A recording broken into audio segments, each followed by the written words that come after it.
Holidays-nale, adu namma GT Holidays da. GT Holidays, South India's #1 travel brand.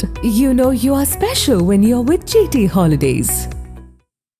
Chennai Vadapalani 100 அடி சாலையில் கடந்த 3 மாதங்களுக்கு மேலாக மேற்கொள்ளப்பட்டு வரும் கழிவுநீர் வடிகால் பணிகள் நடைபெற்று வருவதால் ஏற்படும் பிரச்சனைகள் குறித்து நமது செய்தியாளர் லட்சுமணன் பழனி நடத்திய கலந்துரையாடலை தற்பொழுது பார்க்கலாம். சென்னை புறநகர் பகுதிகளில் பருவமழை எதிர்கொள்வதற்காக 4000 கோடி ரூபாய் மதிப்பீட்டில் கழிவுநீர் மற்றும் மழைநீர் வடிகால் பணிகளானது கடந்த 6 மாதங்களாகவே சென்னை பெருநகர மாநகராட்சி சார்பாக மேற்கொள்ளப்பட்டு வருகிறது. அந்த வகையில் சென்னை வடபழனி 100 அடி சாலையில் பார்த்தோம் என்றால் கடந்த 3 மாதங்களுக்கு முன்பாகவே கழிவுநீர் வடிகால் பணிகளானது பள்ளங்கள் தோண்டப்பட்டு 3 மாதங்களாகவே இந்த பணிகளானது மேற்கொள்ளப்பட்டு வருகிறது.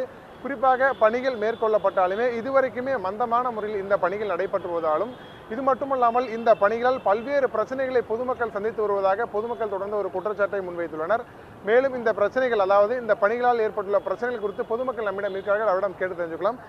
சார் வணக்கம். இப்போ நீங்க இங்கே தான் இருக்கீங்க. இப்போ என்னென்ன பிரச்சனை வருது இப்போ இதனால, இந்த பணியினால? கொசுக்கடி அதிகமாக இருக்குது.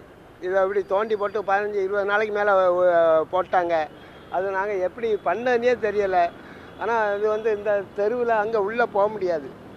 அங்கே தான் சுற்றி வரணும். எங்கே ஒரு 4 கிலோமீட்டர், இந்த அடுத்த வீட்டுக்கு போனாலும் 4 கிலோமீட்டர் சுற்றி தான் வரணும்.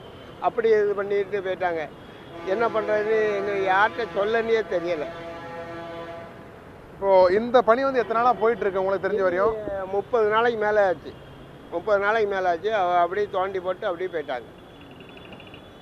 இப்போது இதெல்லாம் இந்த சாக்கடை தண்ணிலாம் தேங்கி இருக்குது. இப்போ இந்த கம்பியெல்லாம் ஃபுல்லாக சேஃப்டி இல்லாத பட்சத்தில் இருக்குது. இதெல்லாம் எப்படி இருக்குது உங்களுக்கு? இப்போது ரொம்ப கஷ்டமாக இருக்குது. கொசுக்கடி வீட்டில் படுக்கவே முடியாது.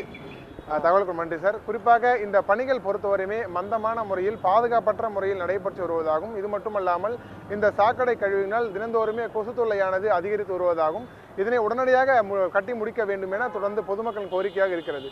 நியூஸ் 7 தமிழ் செய்திகளுக்காக ஒளிப்பதிவாளர் கலைவனுடன் செய்தியாளர் லட்சுமணன் பழனி, சென்னை.